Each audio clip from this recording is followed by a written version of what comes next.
बिस्मिल्लाहिर्रहमानिर्रहीम। अस्सलाम वालेकुम रहमतुल्लाहि व बरकातुहू। आप देख रहे हैं यूट्यूब चैनल और मैं हूँ राना साकिब।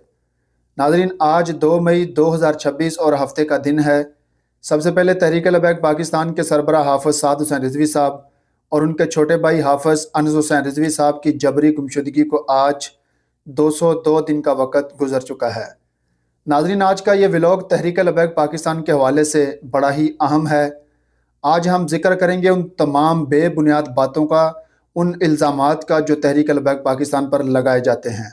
जो हर मौलवी, हर पीर यही बात करता है कि जनाब जिस दिन गज़ा के अंदर जंग बंदी हो गई थी तो तहरीक लबैक पाकिस्तान रोडों के ऊपर क्यों निकले, तहरीक लबैक पाकिस्तान ने यही दिन क्यों यूज़ किया, इसी दिन जनाब वो एहतजाज के लिए क्यों बाहर निकले।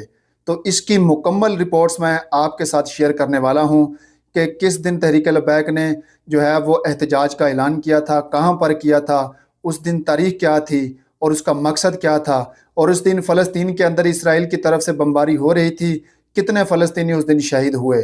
एक मुकम्मल रिपोर्ट आपके साथ मैं इस व्लॉग के अंदर शेयर करने वाला हूँ और उन तमाम लोगों को इंशाल्लाह हम जवाब भी देंगे, ये जो बेबुनियाद इल्ज़ाम और ये बातें करते हैं ये पीर और मौलवी। आपने ये वीडियो एंड तक देखनी है। अगर मेरे चैनल पर नए हैं तो चैनल को ज़रूर सब्सक्राइब करें। और नाज़रीन,